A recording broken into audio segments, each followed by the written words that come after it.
All right, I think we are nearly there. Cool. All good?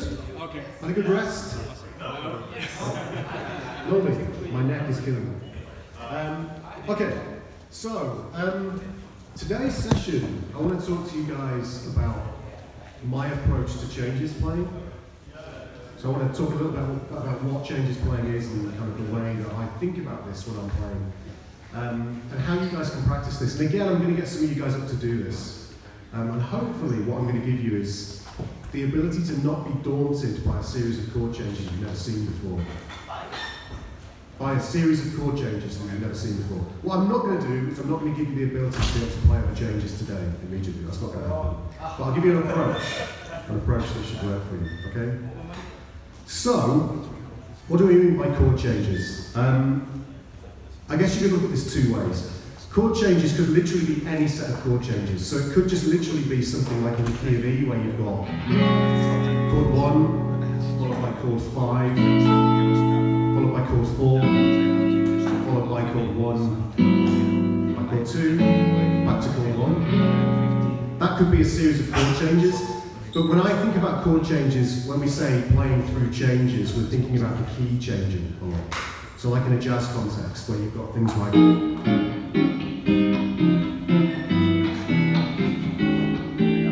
that kind of a sound. 251s, 1625s. If you don't know what they are, don't worry. The theory side of it, I am interested in today, but I can't teach you all the theory in this session. It's impossible. There's too much of it. But what I will say up front is, if your theory is not great and you want to be able to play over chord changes well, work on the theory side of things. It's really important. At minimum today, what we need is a reasonable knowledge of chord construction. Seventh chords. How do we construct seventh chords, okay? And I will keep reminding you if you're not familiar with them. I'm guessing most of you are, but I will keep reminding you as we go along, okay? So, the first thing I'm going to say is, the most important thing in the way I think about soloing over chord changes is knowing where root notes are on the fretboard. So knowing your note names. But knowing your note names, whilst it's the fundamental part of being able to play over chord changes, for me, it's knowing your note names doesn't mean you know the fretboard. That's step one, okay? So I want to go through a way that you guys can start to develop your knowledge of root notes or note names on the fretboard. Okay, so that's going to be step one. We'll do that shortly. But before we do that, I want to explain to you about how I think about the fretboard. Not in massive detail at this point, some of you guys will have come across this before, but I don't think about note names when I'm playing. When I'm playing over, say, the C major 7 chord, I'm not thinking C, E, G, and B, okay? This is a very, very visual-based instrument, and you might as well use that in your favour, use that to your advantage. I'm always thinking about numbers. Okay, so I'm thinking generically about numbers. So when I think about soloing over a C major 7 chord, I think C, the root note, that's the most important thing. And then I think 3, 5, 7. And that's all I'm thinking, okay? So when I'm improvising, those numbers are flying through my head as I'm playing, basically. We'll go through why that's the case shortly, and how you guys can get into this kind of way of thinking. If you're a piano player or a horn player, you have to think note names all the time. And actually, this caused me huge problems when I went to try and learn to play piano. Because as a guitar player, whilst if you stopped me and said to me what notes are in any given chord or scale, I can tell you very quickly, but it's not how my brain works when I'm playing the guitar. I'm thinking about the visual nature of the instrument, and then hearing what I want to play and translating it visually onto the instrument. So I'm not thinking note names all the time. So when I went down to play piano and I had to look at chord voicings, you have to think about all the notes that you're playing, all those chord voicings and scales, and I find that so alien that it's a nightmare. Has anyone experienced this, going from guitar to piano or guitar to another instrument? Saxophone, yeah. It's really difficult to get out of that mindset. So, since we're playing a visual instrument, it's a very kind of visual, we think in shapes and patterns, so on and so forth. We might as well use that to our advantage. But it also works hugely into our downfall. It's also a massive problem. Because the traditional ways of learning how to play through chord changes and think about harmony on the guitar generally revolve around positions and large shapes. So things like the cage system, for example. Has anyone studied the cage system?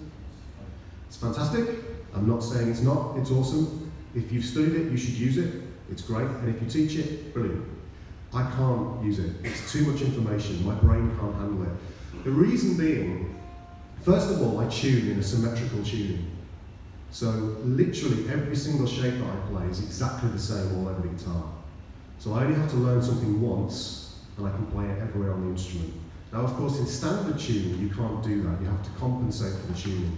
So this means something like the cage system is a really good way of hanging all of your scales and chords and arpeggios onto a position-based system. However, the system that I use, this kind of what I call the intervallic function system, has anyone come across this? Has anyone, studied this yet? Is really, really useful in standard tuning as well. So all the information you've already got, I'm going to show you this method today, and you guys can hang this onto your existing fretboard knowledge.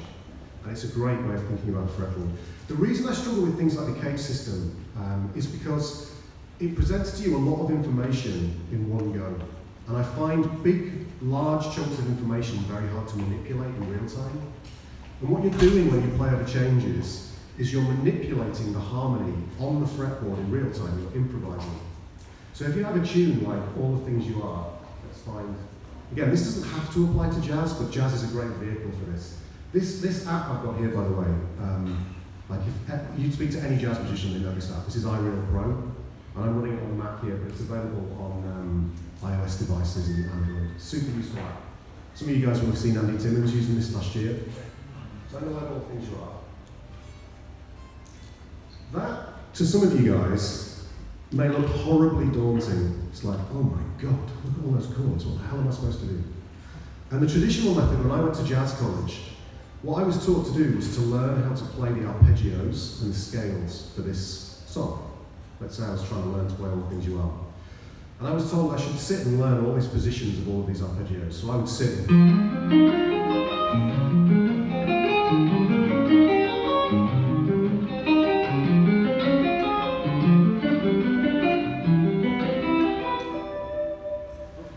Which is great, that's fine. Except that when it came time to improvise, what would happen is I would do this.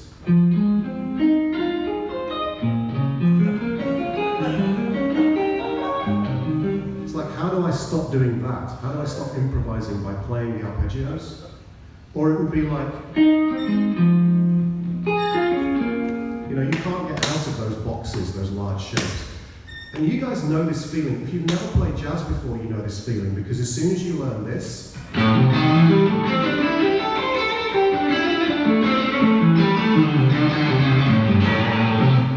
minor pentatonic scale. The biggest cliche in all of guitar education is, I want to escape the box. I want to get out of the box. And the box is the thing that we learn how to play scales with. And this is a huge advantage because you can sit down very quickly with a new student and you can teach them a scale that they've never played before. The very first chord in this tune uses what's called the Aeolian scale. Okay, you don't need to know why. If you do know why, it's chord 6 in the key. That would give you what I would call kind of the diatonic chord scale Aeolian in this case, and it sounds like this.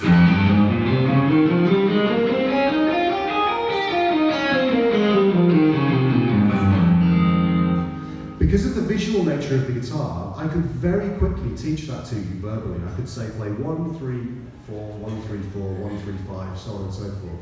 So very quickly on this instrument, you can learn new sounds and new scales. But that huge progression that you get in that very short period of time very quickly plateaus, because then when I say, okay, now improvise using that scale, and the next chord requires a different scale, and the one after that requires a different scale, and then it's a different scale, and then it changes key, and now you've got another scale over that chord, or another arpeggio. Now it starts to become very difficult because you're trying to map out all of these very large shapes that are very difficult to memorize and very difficult to keep track of.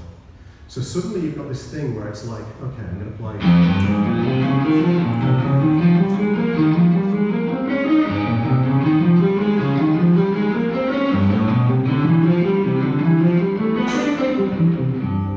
How do you keep track of all of this stuff? I never could.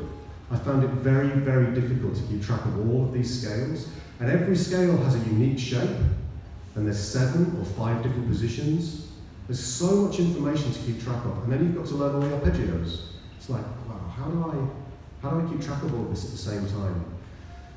For me, I found a better way of doing this, and it just was something I stumbled across because of my tuning, and then I realised it was really useful in standard tuning. And every single student I've ever taught this to, as I said yesterday, I don't teach very much anymore, but every student I used to teach this to, I saw their progression for chord changes go like this, and it stayed there, it didn't plateau again, okay? Now I want to be very clear before I teach this to you and show you how I would do this. I'm not teaching you any vocabulary, I'm not teaching you how to play chromatic approach notes, I'm literally showing you how to find the harmony on the fretboard. Vocabulary for any genre is a separate thing entirely. Your time feel is a separate thing. This is one element of improvisation, but it's hugely important because if you can't find the harmony on the guitar, you can't improvise. So no matter how good your time feel is, you won't be able to improvise. So I can map the harmony out here very, very easily just by playing very small bits of information. So here's the chord progression.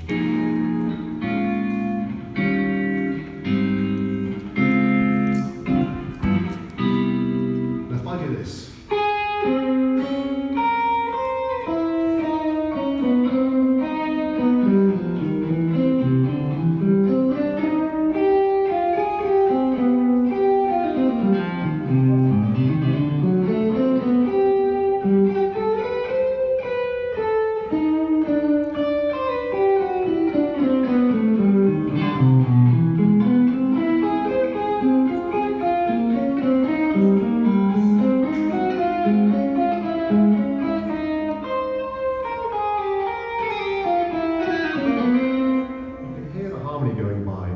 It's like a very crap version of Bach, basically, really bad version of Bach. Okay, so that's what we're aiming for, very simple harmony. Okay, so, as I said to you, root notes are the most important thing. When I look at this chord progression, the first thing I need to be able to do is find the root notes of any of these chords anywhere on the fretboard. And the way that I'm going to get you guys to do this, and you could do this with any standard in the real book, you could learn anything. It doesn't matter what it is. It could be anthropology, it could be anything. Okay, we'll stick with all the things you are.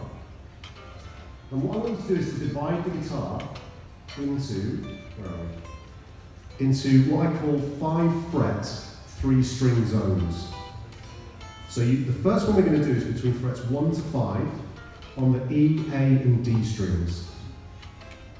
The reason we're doing that is because a 5-fret zone within the 3 adjacent strings allows us to play every note within an octave. So if you think about, and then we've got 2 extra notes as well, repeated. So in this particular section of the guitar, the F sharp and the G are repeated. Okay? So that means we can find every single root note that we need. So on this particular chord progression, I would stick within that zone, and I would play through, looking at the chord progression going, okay, here's F, here's B flat, here's E flat, A flat, D flat, D, G, C. And just continue, C, F, B flat, E flat, A flat, A, D, G. You don't need to worry about the chord quality, that's not important at this point, okay, that's going to come in later. Then what you would do is you would move either that 5-fret zone up a fret, and then up a fret again, so on and so forth, or you could move down the string set, so move to the A, D, and G strings. And what you need to do is get this to the point where it's instantaneous. There's no thought involved here at all. You can just find the root note immediately in any of those positions. Yes, sir. Sorry, you tell move to another set of strings, up, or? So basically you can move either horizontally or vertically. So you take that zone, and because it's a 3-string zone, you can move it down a string set, and now you would have the same 5-fret zone, but the A, D, and the G string. then the D, the G, and the B in your case, or C in my case, and then G, B, and E. Or you could move horizontally, so you would go this way and move from frets 2 to 6, and then 3 to 7, so on and so forth. Does that make sense? Yeah. Yes. Is there like a jazz standard or something that has a series of chords that is particularly useful for other? Do you see what I'm getting at? For other types of other tunes. Oh, okay. So non-jazz material, or yeah. I mean, just if you're practicing these patterns, are there particular tunes that are particularly useful in terms of the pattern of the chords that you could take that and use on many other pieces of music? Well, so any jazz standard, it doesn't matter which one you pick, so the vast majority of them are based around cyclical movements.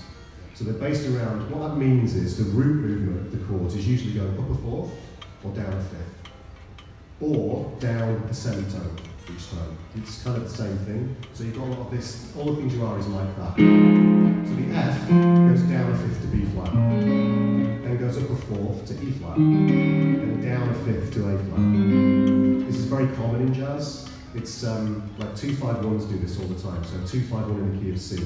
The D, the 2 chord, goes down a fifth to G, then up a fourth, which is the same thing as going down a fifth. They're both kind of the same thing.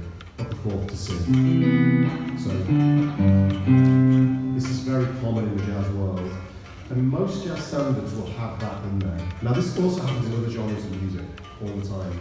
So any standard that does this is very useful. The nice thing about using something like IBAN Pro is you can just change the key whenever you like. So as opposed to using a real book, if you guys have a real book, basically is a book that has all of the common jazz standards in there. And when I was at jazz college, none of this stuff existed, so we would illegally buy real books. They were all illegal at the time. You weren't supposed to use them. So my college that I went to sold them on the side and nobody said anything. You weren't supposed to use them at all. Now there is a legal version of the real book. And the reason they were illegal is because all the lead sheets, so the chords and the melodies were written out, but there was no copyright that was available for those songs. So you weren't supposed to use them, but all jazz musicians have used them for years. Well, now this app exists, and there's a very good reason why this app doesn't have the melodies written out, because you can't copyright chord progression. But even this app, you have to download the chord progressions outside of the app. And we have a similar problem with my app as well, my app solo. We have a similar problem where we have to make sure we don't breach copyright for any of the songs that are in the app. So it's a little weird thing, but you can transpose these chord progressions and have a completely new set of chords basically to practice with. In reality, it doesn't matter what chord progression you use. You could use Little Wing for this if you wanted to. All you're doing is you are learning to find root notes for a given chord progression as fast as possible. When I say fast, what I mean is so there's no barrier to your knowledge of where those root notes are. It should happen instantaneously. And I'll show you why shortly. So again, I would just work through this in those zones, basically. And what I would do is, in terms of the progression that you're making here, in terms of your ability to move faster and faster at this, stay in that 5-fret zone on those 3 strings for maybe a day or 2. Don't move for a day or 2. Unless you already are very familiar with that zone, in which case, obviously, don't stay in that zone. Practice doing things you're not so familiar with. So work in the grey areas or the weak spots of your fretboard knowledge. And then just randomly pick songs. It literally doesn't matter what it is. You're not playing the song. You're not trying to play a version of this standard. You are literally using it as a vehicle from which to find root notes. That's all you're doing. You're not playing in time. There's no metronome. There's no backing track here. You are just, say this always and forever. So.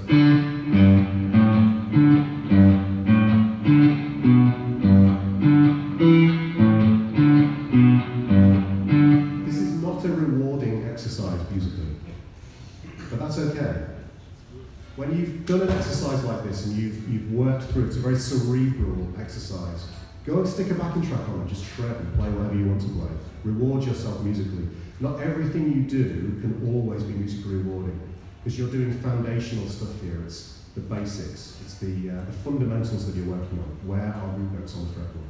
And you would work your way around the fretboard. Maybe the following day you move it up one zone, or you move down vertically. Whatever you want to do, and you work through it this way systematically. Do this for 5 minutes. Don't do this for 2 hours. You're going to die of boredom. There's no point. Do this for just a few minutes a day, okay? It's one of those kind of exercises. Now when you've done that and you feel comfortable with root notes, your knowledge of the fretboard is improving, okay? And there's all sorts of things you can do. You can use, your octave shapes if you want to help you out. I would try and stay away from things that are what I call a two-step process. So a two-step process would be, if you want to know what this note is, now again, you may know immediately. If you do, awesome. If you're working it out by figuring out that this is G and then using your octave shape, that's what I call a two-step process, because you have to figure out what this is first, and by knowing that, you can figure out what this is. Okay? Does that make sense? Yes. Two-step processes are very useful sometimes. We're actually going to use two-step processes initially to figure out where some of our other notes are. But eventually it should become a one-step process, where instantaneously you just know this is a G, this is an E flat, this is a C, this is an F, this is a C, so on and so forth. There's no, okay, I've got to work it out this way.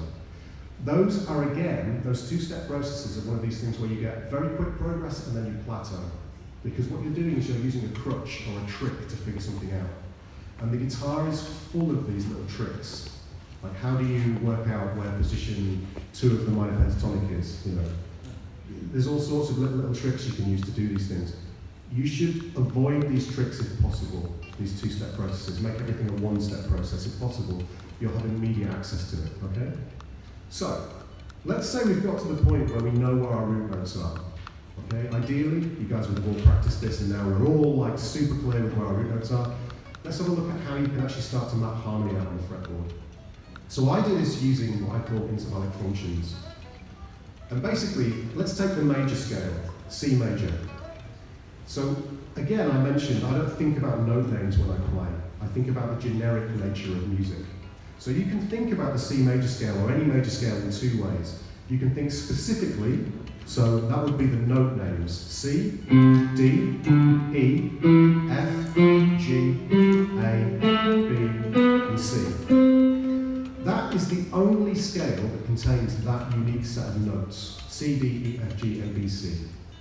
If I now play, let's say, D major, as you guys know, although the sound of that scale is exactly the same, and the intervals within it are exactly the same as the C major scale, the notes are unique. So this is specific thinking. D, E, F sharp, G, A, B, C sharp, D. But on the guitar, that looks exactly the same as the C major scale. On the piano, that looks completely different. On the saxophone, the fingering is completely different. We play a transposing instrument where visually it looks exactly the same.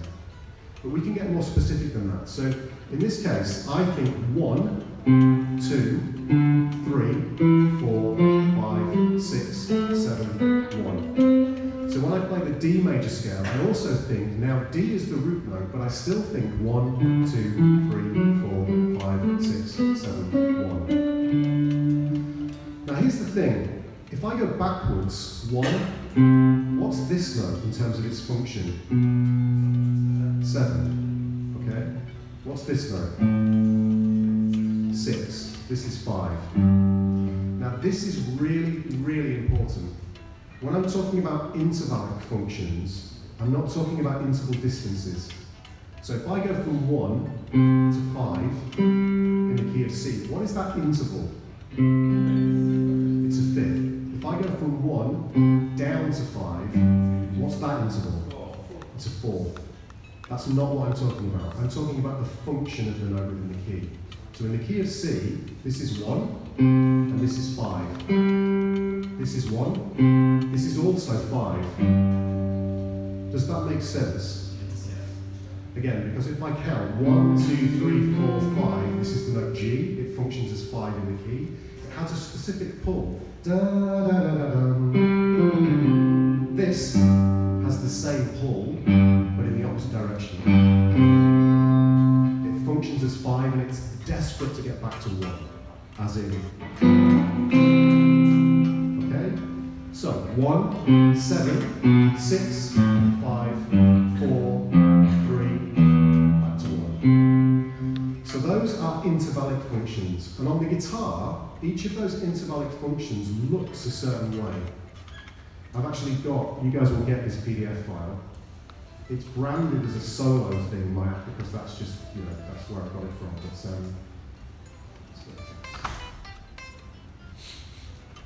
I've written these out for you. On each of these intervallic functions, you'll see a root note, which is in blue, and then you'll see a function like the 2, or the 3, or the 4, or the 5, or the flat 3, for example. There are actually only 48 of these shapes that you need to learn. Okay, that's it, 48. Now think about that a second. 48, that sounds like a big number, 48. How am I supposed to learn 48 things?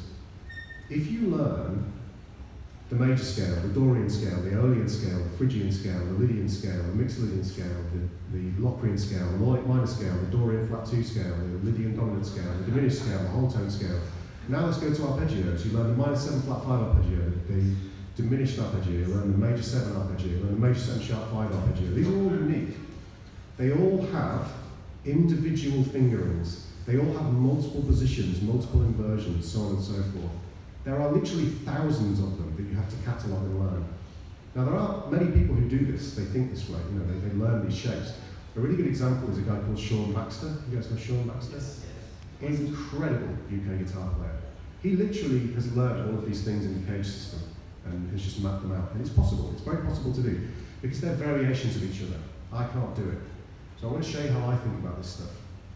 Let's take one of these intervallic functions. Let's take the third, 3. So in the C major scale, 1, 2, 3. Find the root note C, and it's the 3rd fret of the A string. Okay, forget about these zones for the minute. Let's remove that for a second. We can play the 3 like this. Here's 1, C, on the 3rd fret of the A string. The 3 is 4 frets higher on the same string. Think about the major scale. 1, 2, 3. That's 1 to 3. Now on the guitar, that's a generic shape, a visual representation. That's what I call a 2-point geometric shape. Here's the root note, and the 3 you can locate visually 4 frets higher than the 1, the root note. Okay? So 1 to 3. Find another C somewhere else on the fretboard. However you can find it. There's one here at the 5th fret of the G string. Super basic information this. 1 to 3 is exactly the same shape. Find another C. Don't change the shape yet.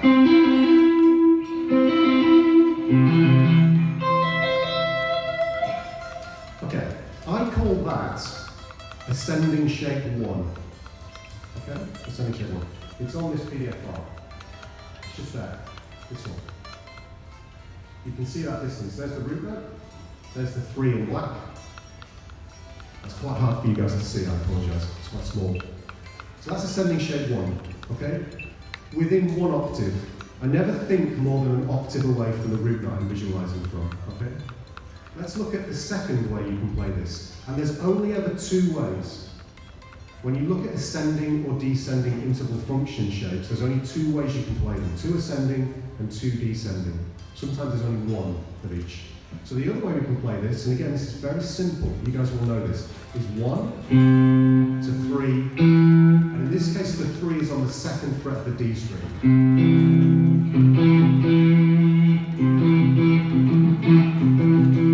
And I call that ascending shape 2. Okay? Now, this is where we run into a slight problem with standard tuning, with your tuning.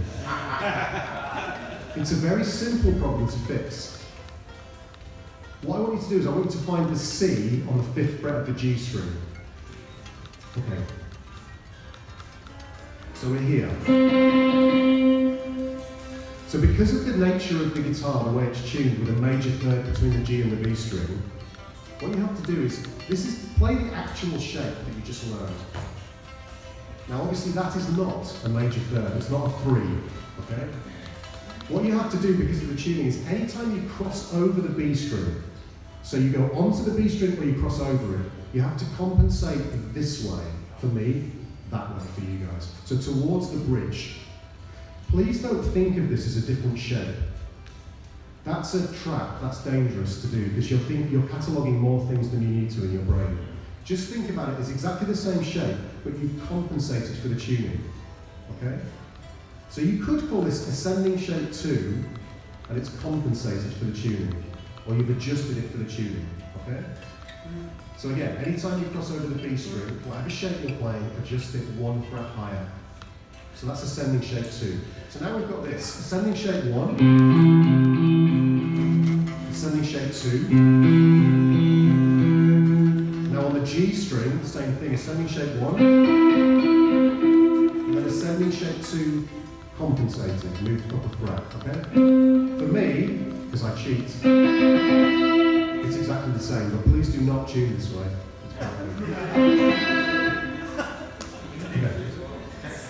Because it's tempting, isn't it? It's like, this fixes a lot of problems. It creates as many problems as it fixes, as I'm sure you're aware.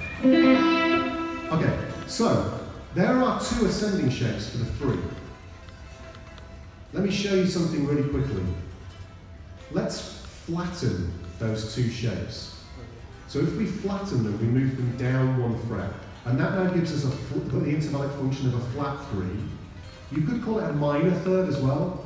I try to avoid using things like minor third, perfect fifth, perfect fourth, because they sound like interval distances. They get mixed up in people's minds. A perfect fifth sounds like an interval distance, that's because that's how we name the interval distance of a fifth.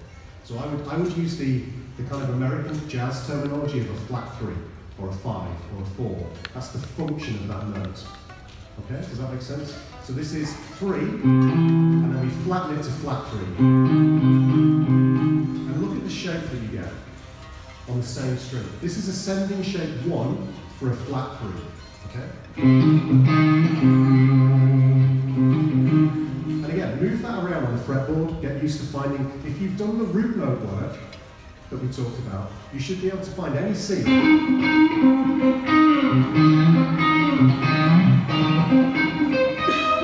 And find those 1s and flat 3s. And as you're playing them in your head, say out loud or in your head. It'd be weird if you all start shouting 1 to flat 3.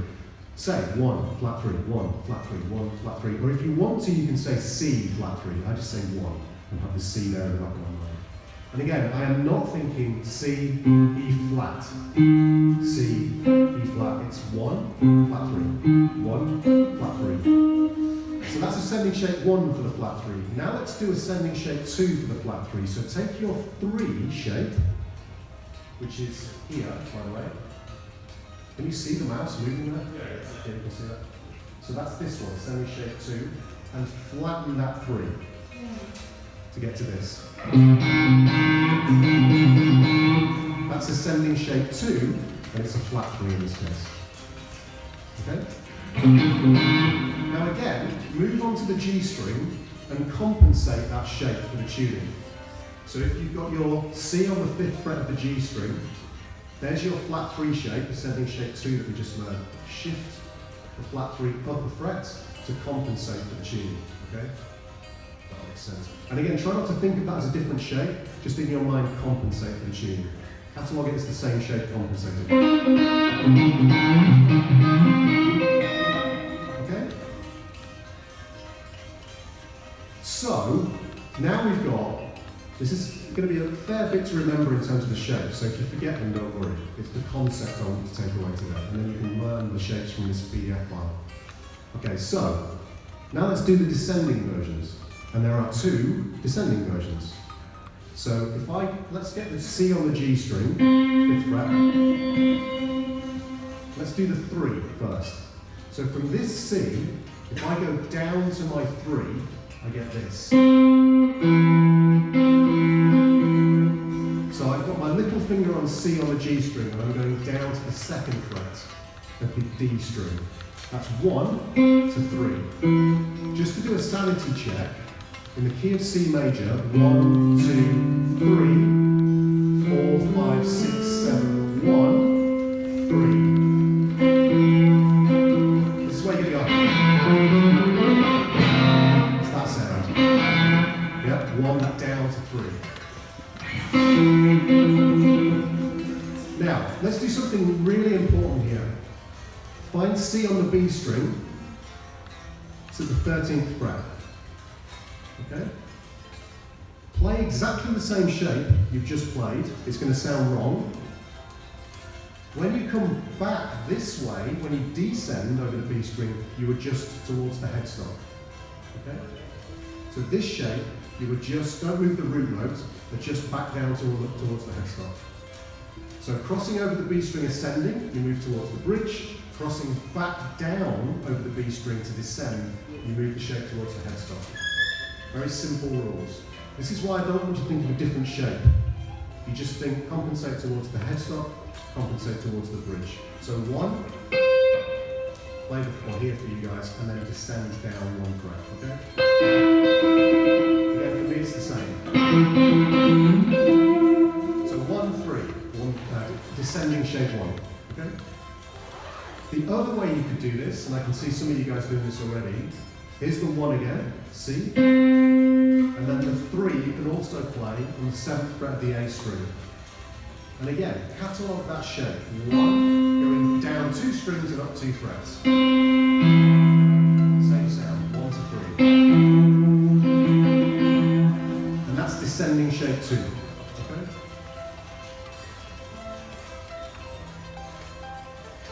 All good? So again, when you get to the C here, you would compensate that back 1 fret towards the headstock. Okay? So it would be this. And then you shift it down. It's just going to sound wrong in my tune. That make sense, James? Yeah, I was just going to say, because it's over 2 strings, you have that twice this time, whereas You don't compensate twice. I mean, you get that shape twice. Oh, yes, yes. Whereas, yeah, with the other, with the ascending third, you only get it in one situation. That's right. Exactly. All making sense? Cool. So now we've got this. We've got ascending shape 1 for a 3, ascending shape 2. We've got descending shape 1 for a 3, and descending shape 2. That's the only way within 1 octave, ascending or descending from a root note, you can play those intervals. There are no other ways you can do that. Because if you could, for instance, play 1 and a 3 here, but that's pointless because you can visualize it from a nearer C.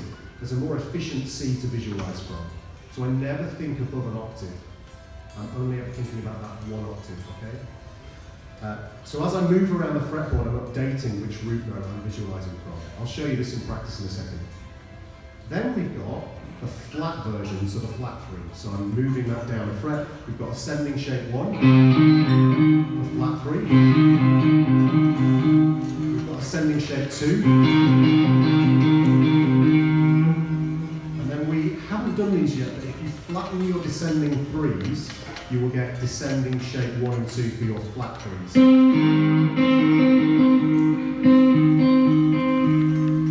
Okay? Amazing. And those are written out further down the list. There they are, flat 3s. Now on the PDF file, all of the shapes are written on the lowest 4 strings. Your job then is to compensate them for the tuning, okay? Because I don't want to write out the extra shapes for you, because I don't want you to think of them as extra shapes. And what you will find is there are only 48 shapes here, okay? Now why is this useful? Now some of you may have figured this out already, or maybe you've seen some of my material and you've seen why this is useful already.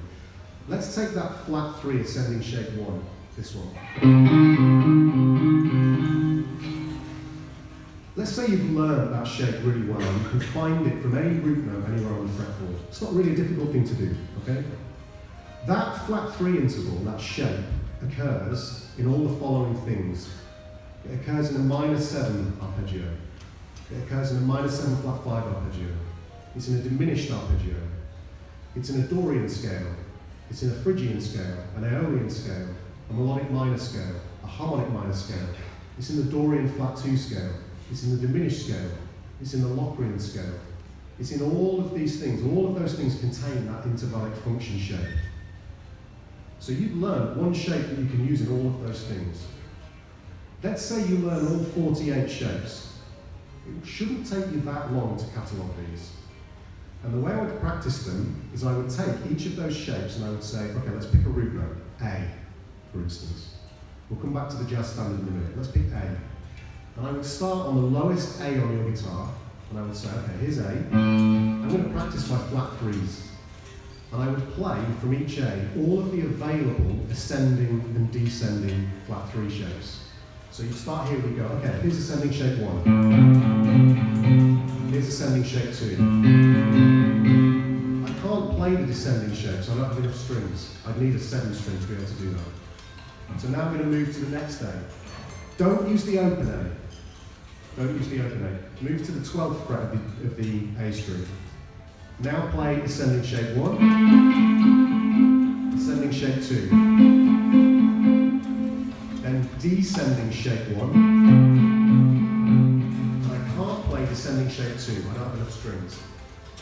Now move to the next A, which is the 7th fret of the D string.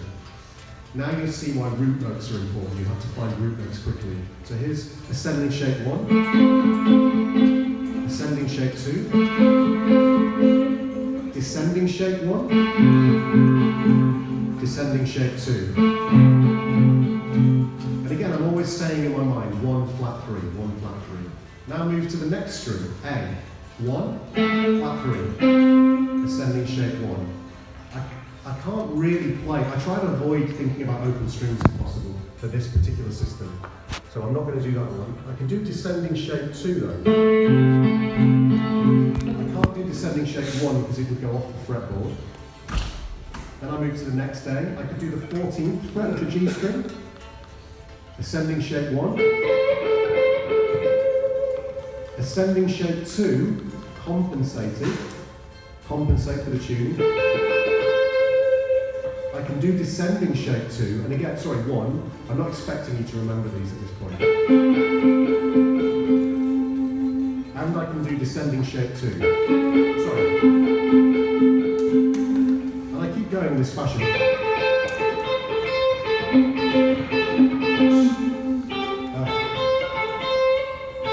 can't really do that version though. Does that make sense? I'm moving around to each new A and playing those two shapes, or the ascending versions and the descending versions. And I would do the same thing and work with the threes. Okay?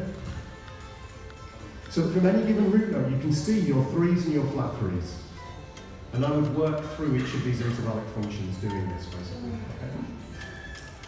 So, let's apply this to all the things you are. Let's go back to this chord progression. So all of these chords have either a major or a minor third, a 3 or a flat 3. So let's go back to our 5 fret 3 string zone down here. And let's find one of these root notes. Let's find F here. What kind of a 3 does F minor 7 have? A flat 3. This is your theory, okay? So now you should be able to look at the fretboard and go 1, flat 3. There's another F here within our zone. Now I could play descending shape 2.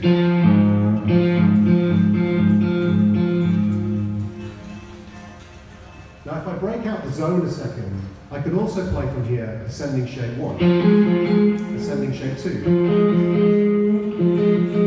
Here's another F, ascending shape 1, ascending shape 2, descending shape 1. Here's another F.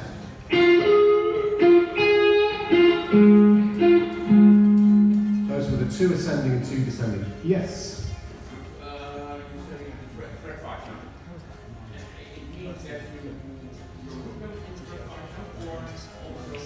Yeah, so when you're practicing this, there's 2 ways you can practice. You can be within the zone, and then both of the notes you play should be within the zone. And that's going to limit the which of the intervallic function shapes you can play. You might not be able to play them. Sometimes you will. You stay in the zone also with the threes? Yes. Or, if you want to be more free with it, you can just play it anywhere on the fretboard. I like the zones because it forces you to think. Again, it's getting you out of your comfort zone. It's because I said I asked you what are you doing now? Yes. So I broke out the zone for the second example. Yeah, great question. Okay. Let's look at the next chord, B flat minor 7. So you find B flat in your zone. It's here at the first fret, the A string. Find the flat 3. Now remember, I am not trying to teach you at this point how to shred over all the things you are. There might be a point in your practice here where you think, wait a minute, when I see people playing over all the things you are, I see them like shredding over it and playing lots of vocabulary. That's a separate issue. Don't worry about that. What I'm trying to teach you here is to be able to map out the harmony on the fretboard in real time and be able to manipulate the harmony in real time. Okay, and this takes a lot of practice.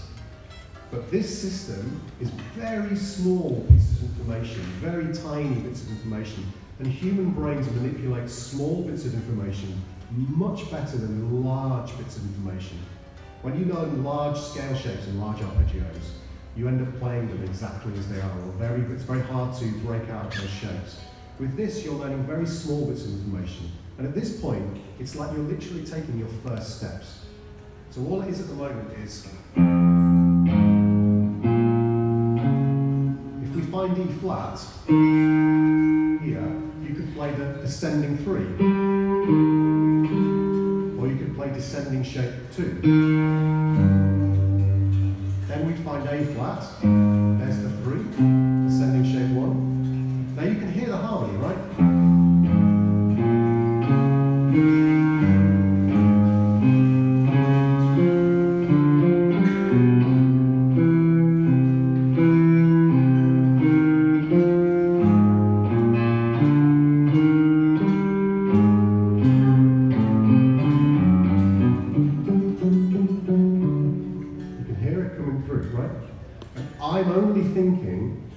Those 2 ascending and 2 descending shapes for those 3s.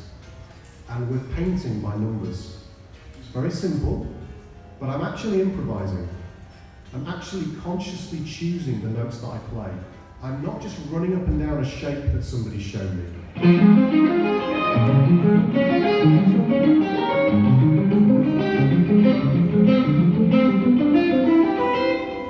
The tricky bit is, that's musically more rewarding right now, but you will get really frustrated by that in about 6 months' time.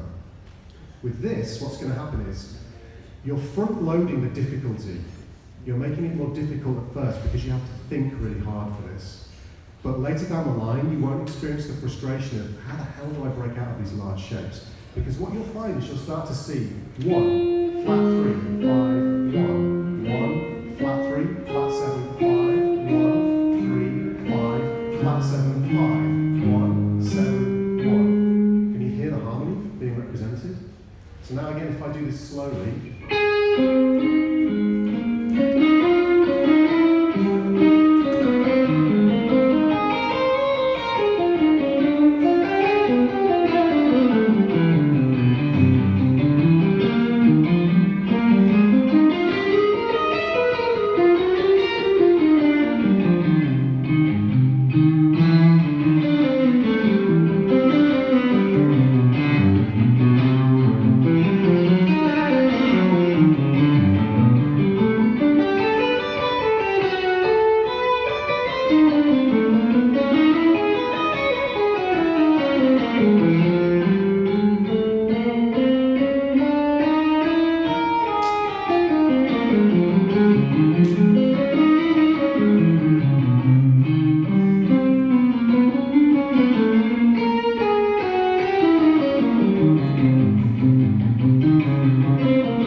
and all I'm thinking about, I'm not thinking about large shapes. You see, I'm not looking at the fretboard. I'm not playing large shape arpeggio structures. I'm just thinking 1, 3, 5, 7, and I'm choosing the notes that I play in real time. I'm not playing these large scale shapes. Does this make sense? Yes. And again, you could do this with any standard you like, okay? So if we pick, has anyone got any favourite standards? This is a weird question to ask a room full of like I don't know if you guys are jazz musicians or not. About 75 standards came out. I heard Stella. That was the one I heard. Yeah, okay, Stella. Okay, cool. I'll let it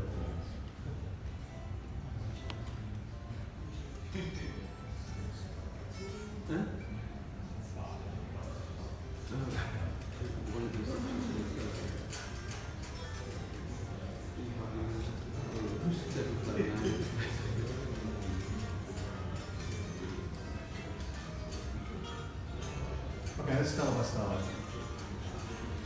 Okay. So again, same deal, right? Here's Stella by Starlight. So let me play the chords for you. I'll just do a real simple version for now. So we've got.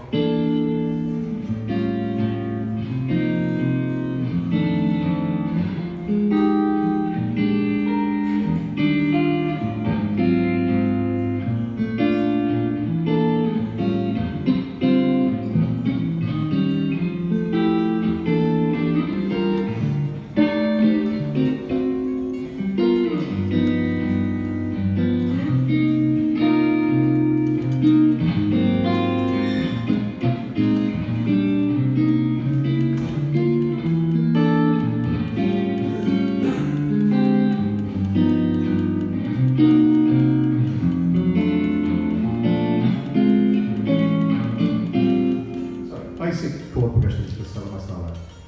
Same deal goes. When I first started to try and play over this tune, what I would do is I would learn these large arpeggio shapes.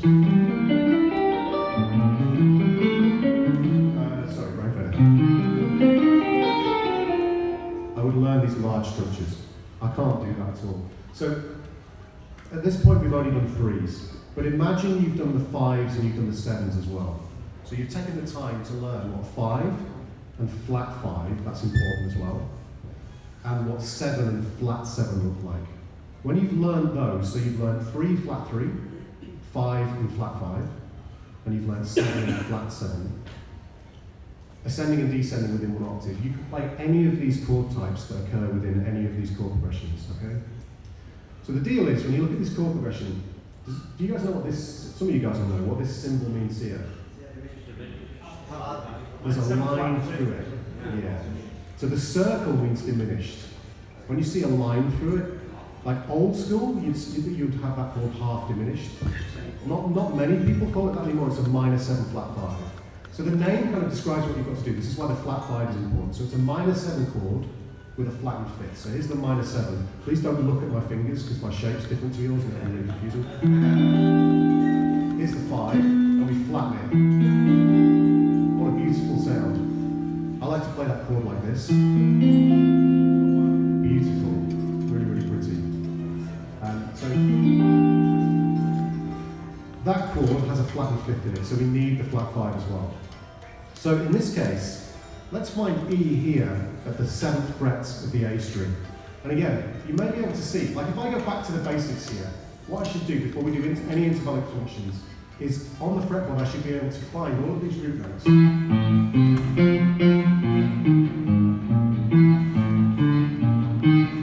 All over the fretboard immediately. Anywhere that I am on the fretboard I should be able to play the root notes.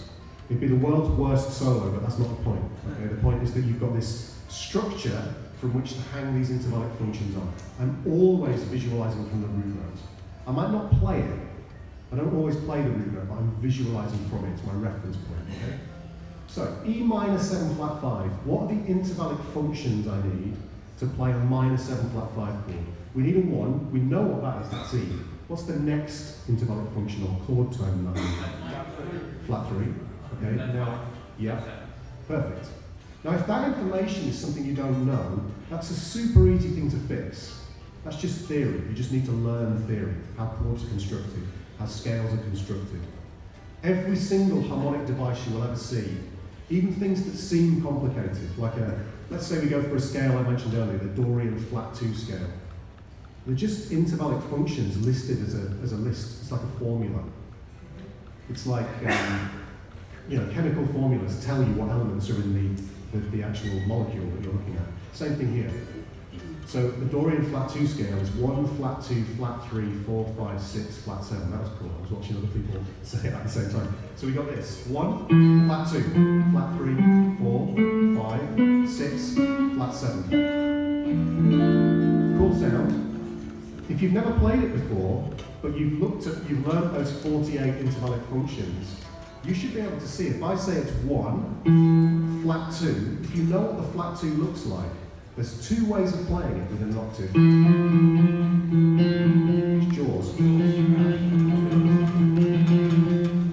That's the ascending version, and there's 2 descending ways of playing it. We've already looked at the flat 3. Okay? Here's the 4. There's the descending version. Here's the 5. The 5 is a power chord. Here's the 6. Here's the flat 7.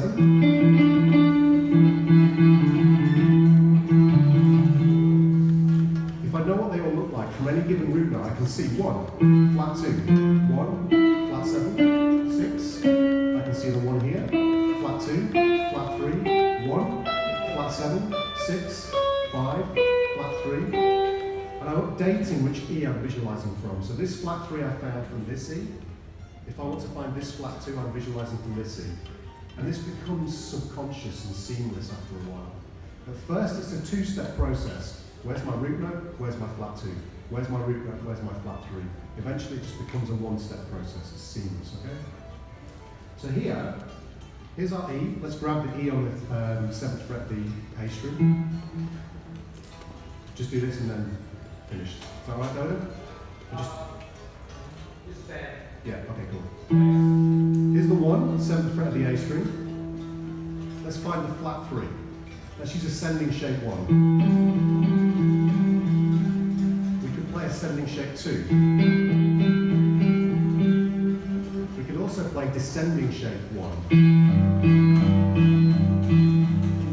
We can't play descending shape 2. We need a 7 string for that.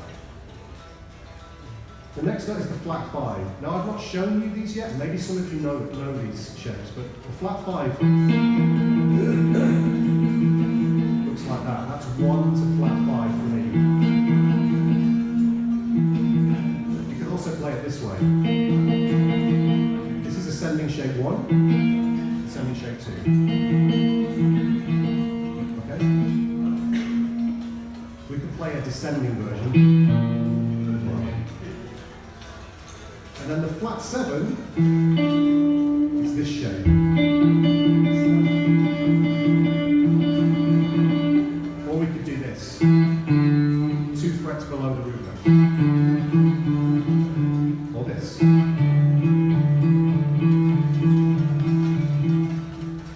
Now again, I am not expecting you to remember these shapes right now. It's just a concept, okay? Yes. In the case of this minor 7, are you yet considering the 1 line from the 5th to the 3rd string, or are you also considering the 5th and 2nd string? So the 5th and 2nd string, for which interval? For the minor 7. No, so I would anything that involves a big stretch, there's probably a better root note to visualize from. Okay. So I would, if you're finding yourself do big stretches or you're finding yourself do strange things with your hands, there's probably a nearer way to visualize. Because we were doing the strike, the 4th, and we were doing also. That was the flat 5, so I was doing this. 1 to flat 5. So this I would consider reasonable from a stretch perspective. My hand doesn't look awkward, but that, you see the way my fingers are kind of splayed out, that's too awkward for me. So I would, the thing is, that's too difficult for my hands to do. So there's probably a better root note to visualize.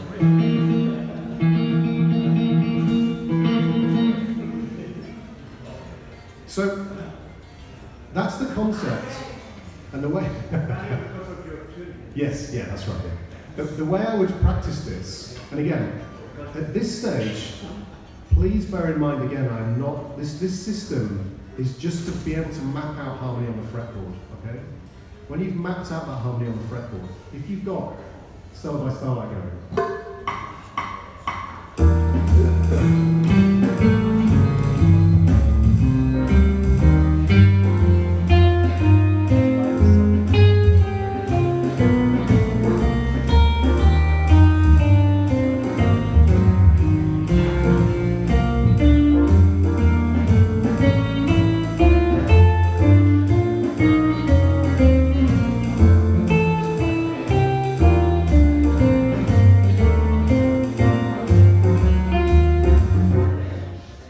I'm not playing any vocabulary at this point, I'm not playing anything except the harmony. That's the fundamental stage you need to get to before you start playing crazy, like vocabulary and lines. You need to be able to map out the harmony. And then what you'll find is when you start transcribing and you start to learn vocabulary as well, you'll be able to see very clearly how that fits into this structure. And it won't just be a lick that you've learned. It won't just be like, you know, a thing that just exists solely in that space. And you can only play it that way. Like I can see very clearly here, so I can see how this harmony fits. 1, 2, flat 3, 4, then I'm going from the 2 chromatically down to the 1, then I'm chromatically surrounding the 3 of the next chord, the B flat 7.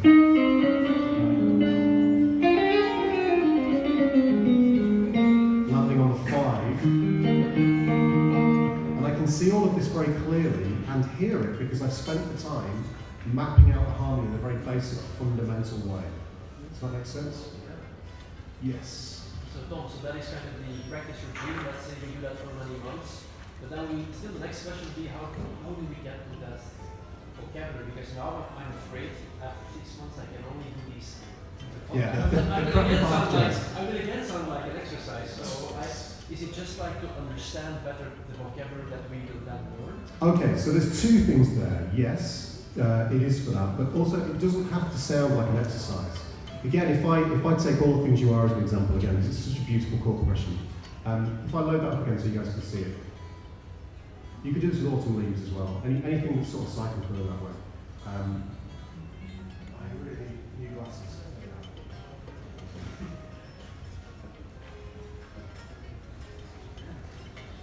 It's an exercise if you do this.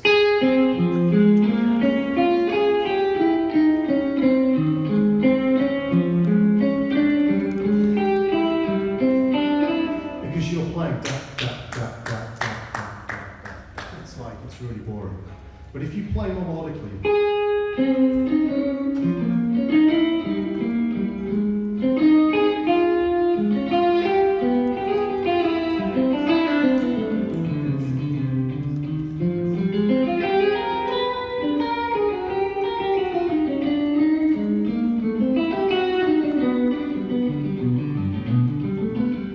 you can hear it's much more musical. But it doesn't have to be really insane chromatic chops or the vocabulary of bebop or the vocabulary of kind of more modern jazz. That comes from transcribing and listening and having that chromatic vocabulary and practicing some of those things like that. You know, all of that chromatic stuff. This is designed to give you the ability to outline the harmony in a melodic, basic way, but it still can be very musical. It doesn't have to sound like an exercise. Okay? You can create interesting rhythms with it. And phrase with it. But when you combine this with the vocabulary and you combine it with the transcription, it starts to form into something much more cohesive, basically. But it allows you to improvise with very basic chord tones in a very strong way, and also to see harmony on the fretboard in a much more cohesive way. Any other questions? Yes, we'll start here on that.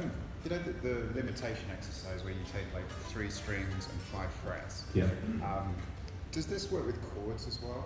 Can you create chords? Okay, so here's a cool thing about this actually. Within that 3-string 5-fret zone, that's dependent on where you are. So higher up the fretboard, yes, because obviously if you're playing like more than 2 notes down here, it sounds muddy. But in higher parts of the fretboard, yes, that can work really well. What it does do is it allows you to think a little bit more in terms of multiple notes at a time. So again, on all things you are, if I'm playing over each of these chords, let's say I've got the F minor 7 here, I can see the root notes, and I can see the 5 and the flat 3. Now over the B flat 7, I can see the flat 3 and the 5. Now over the E flat 7, I'm going to play the flat 9 as well, but I can see the flat 7 and the flat 9. Now I can see the 3 and the 5. So I'm going to line. You can hear the harmony as a dyad, if you like, as two notes presented together. And I'm finding those notes based on my knowledge of those intervallic functions. So I could also play. That's another way of representing the harmony as 2 notes at a time. And again, I'm doing the same thing, but with 2 notes this time. So that one, I was playing the flat 7 and the 1, then the 1 and the flat 3. And again, I played the flat 9 and the 3 for the E flat 7, and then the 1 and the 5. If I continue, I've got 3 and 5, and then I'm going to play the flat 3 and the 5, and then the flat 7 and the flat 9, and then the 3 and the 5. So I can play little chordal structures based on my knowledge of the fretboard this way as well, and I'm actually improvising them in real time. It's not a set pattern that I've learned, you know. So you can improvise with multiple notes at a time, if that makes sense. So yes, you can do that. You have a question? It's basically, that was the question. Okay. That you can build up as well voicings and Yeah. And then again, when you look at voicings, so let's say for a B flat minor 7 chord, I play this. There's the root note. It becomes trivial to look at this voicing and say, I've got the flat 7, I've got the flat 3, I've got the 11, and I've got the root note on the top. And then you can start to manipulate those. So the root note here can drop to the flat 7, or I can put the 9 on the top. You know, any voicing that you get, you can start to manipulate those. So here's another one. Beautiful chord. I'm not naming any of these chords, it's basically just the 9, the flat 3, and the 1. Which could then move down to the 1, the 9, and the flat 7. Which could then move down to the flat 7, the 1, and the 13, or the 6. But you can start to do this in real time, as opposed to learning. Like, have you guys ever tried to harmonize a scale through with chord voicings, that kind of thing?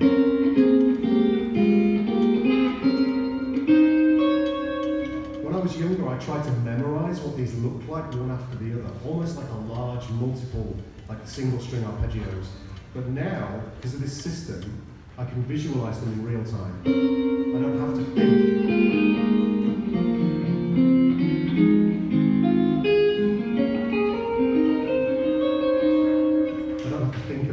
I just know where the intervals are, and I can say those intervals in my mind as I'm playing them, if that makes sense. Jeb, you had I just want to ask, could you repeat the previous question? Yeah, so the previous question was, within your 5 fret zones, with the three string 5 fret zones, can you play, or can you think about chords within those? Which, again, just to reiterate the answer to that, yes is the answer, small structures, because the nature of that zone allows you to only play very limited chordal structures. But it depends on the register that you're in, obviously. But I'm sorry. No, you're fine. Good. What I wanted to ask, I just want to make sure that I was repeating your question. For example, you just play some sort of voicing over here, and you say, oh, I'm just playing voicing, 9, 7 here, something. So, and then you know what the rule is. Yes. When you see a voicing or when you create a voicing, what tells you that that's the rule? So I'm using the chord progression you can see, let's say, or even if it was a static band, let's say. Let's say we're in B flat minor and there's a static band. I'm using my knowledge of harmony and theory and my knowledge of the fretboards to say, okay, I want to construct a voicing that's kind of an interesting sounding voicing. I'm using my knowledge of these intervallic functions, and I could say, okay, here's the root note, B flat. I can see the 2, ascending shape 1. I don't think this out loud in my head, it's now become subconscious. But this is how this stuff appeared. So here's the 2, I'm going to play, in this case, the flat 3, and I'm going to play on the top here, the flat 7. Okay? And I've located those against this B flat here. Now it's a voicing I know I can grab. But that's where that's come from. If I want to manipulate it, I can see that this flat 7, which I could locate from this B flat or this one, I can drop to the 6. I can play this, which is the 1, the 2, and the 5. Yeah, sorry. Go for it. So you're basically building the chord while you play. Yeah. You're not thinking about a particular shape. Yeah, exactly. You're taking the root and building everything else around. Yeah, it's like if you've got, I have to apologise here because I absolutely suck at looping. But if you've got like, oh,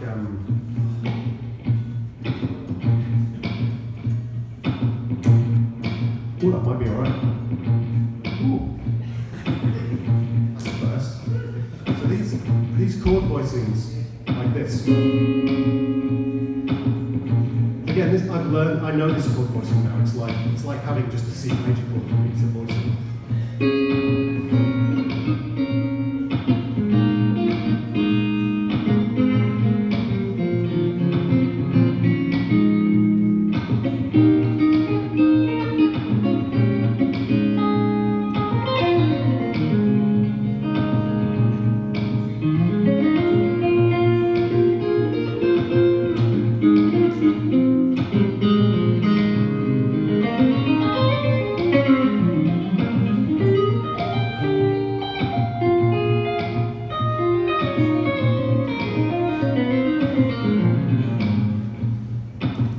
that stuff I'm just thinking about and locating the nearest B flat, and I'm thinking about those intervallic functions basically.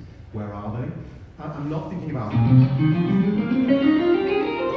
then the next position of that. I can kind of play those things because I used to shred through them, but it's all manipulating those intervallic functions in real time as I'm going, basically. Does that make sense? Okay. Yes, Pat. Yeah, I've been doing this for a couple of years now since you helped me with that, and it's a massive difference. An added bonus that I found is that it helps me keep track of the where you are in the progression. Mm-hmm. Since you think slightly more vertically, Yeah. it forces your mind to stay on. That's actually a really good point. I should have said this up front. The way I think about harmony, so some of you guys might look at this, maybe it's the last thing I say about this. When you look at this harmony, you might analyse this, and you should analyse this and say, okay, these first 5 chords are in the key of A flat major. So we've got chord 6, chord 2, chord 5, chord 1, and chord 4 in the key of A flat major. So because that's in the key of A flat major, you could play the A flat major scale over all of this. Some people do that and sound amazing. Or you could think you could play like F Aeolian, B flat Dorian. I kind of hate this terminology, this modal terminology. It's kind of misleading in a way, but it's how people teach. So F Aeolian, B flat Dorian, E flat, and so on and so forth. You could do that, and they're all in the same key, so on and so forth. I think about harmony completely vertically. So I'm only thinking about the chord that I'm on at the time. And then there's a secondary thing I should add. I'm always thinking about the next chord before I have to play it as well. That's just like chess, basically. You think about the move you're going to make, not the move you're making at that moment. But I think about harmony vertically, so I think about F minor 7. And I know it's context in the key, but I'm not thinking about A flat major. I'm thinking about F, okay? Because that's my visualization of root notes. So I'm always visualizing the root note of the chord that I'm on. Okay, does that make sense? That's really, really important. And as Pat said, that does help you keep track of where you are in the progression.